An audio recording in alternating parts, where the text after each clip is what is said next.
silly, because if they were to eat other creatures, they'd have to kill them. And as I understand it, death has not entered the park yet.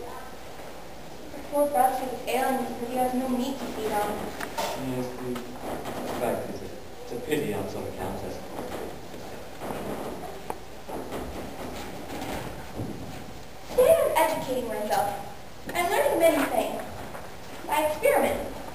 For example, today I found out that water never runs uphill, except at night.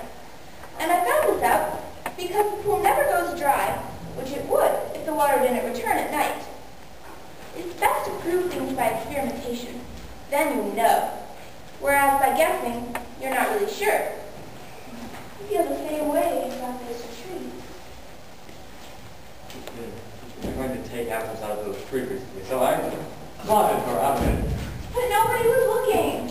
Do you think that's justification for such an irresponsible behavior? Shame on you. Your grammar's really improving. Don't change the subject. But I have to find out. I have to know. By experimentation. Yes.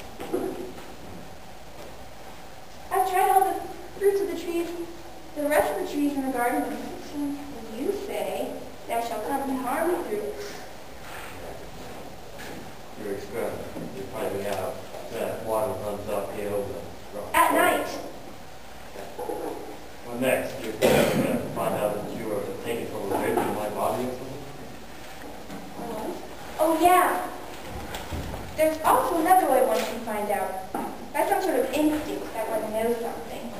Like he just said, I think he's totally guessing here, but in fact, I was laid out of a rib taken from your body. What? Really? Yeah. No.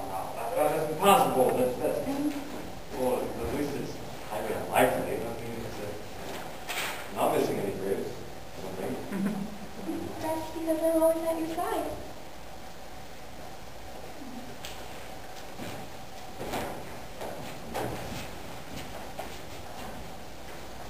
Well. You've been keeping diaries. Oh, the vanity of man's history. And oh, the history of young humanity. How secure they seem. How sure they're good they are. I wonder, what would happen if they were offered the knowledge of both good and evil? They could enhance real alternatives.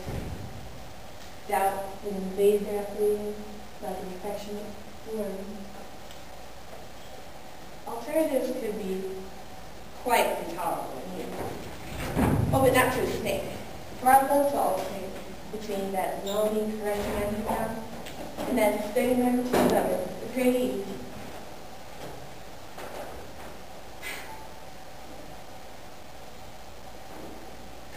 Well, I mean, who else can turn his days to nights and her nights to days simply by altering their point of view, by looking at the darker side when it's too bright? Already I'm restless, so my stayed here will be brief. A parenthesis, gracing her ramblings,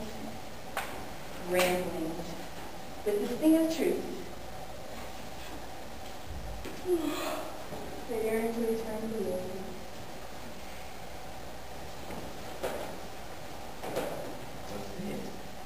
She seems to have taken out conversation with that snake over there. It's all right by me. I can get back to work. You can pester it, not me. Oh yes, I'm avidly interested in acquiring knowledge. That's why I believe so firmly in experimentation. Why, by experiment, I found out that wood swims. So do dry feathers and dry leaves, and plenty of other things. So therefore, by all cumulative knowledge, I know that a rock will swim. But I have to put up with simply knowing it. There's no way to prove it up to now. But I'll find a way. An inquisitive mind always bears fruit. If there were nothing to find out, life would be dull. Life should be fruitful, not dull. It's best to prove things by experimentation. Then you know.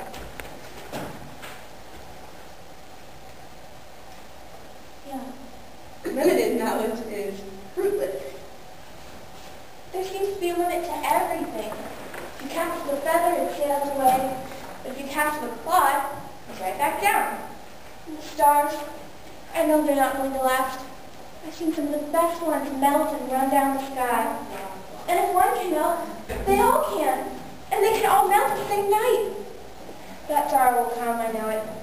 Until it happens, I'll sit up every night and press those sparkling fields upon my memory, so that when they are gone, I can restore them to the sky, make them sparkle again, and double them at the blur of my tears. I was off. What? Well, there's nothing worse than total dedication to partial knowledge. But I'll prove that here through careful observation and deduction. Your conclusions, although charming and, I guess, bold-faced, would never interest historians. But I yearn to know, to understand. Well, this tree here, it's the only tree in the garden that can bequeath true knowledge. And envy, unfold, how? Snake is telling those who eat the apples from the tree, and that the result will be A fine and noble education. But I told them there would be another result. It would introduce death to the world.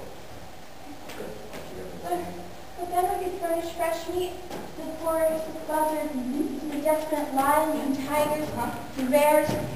Oh my. Keep away from that tree. No! What do I I don't see trouble. Just saying. Experiment. Yeah. I will emigrate. I can't say.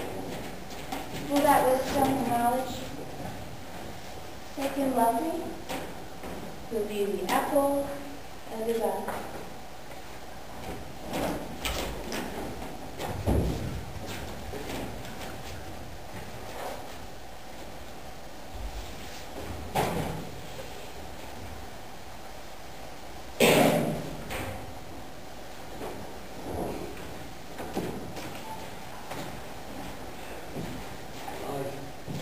Recently, I escaped the park and rode long miles on horseback, hoping to get out of there before the troubles should begin. But I was unsuccessful. An hour after sunup, I was riding through a peaceful and tranquil field full of grazing animals. And then in an instant, the entire place became a tempest of fury and noise. Every animal was destroying its neighbor. They ate my horse, even when I told them not to. They would have eaten me, too, if I'd stayed, which I didn't, because I was smart. Anyway, I traveled on foot for a few more miles and took refuge in this spot here, which he found.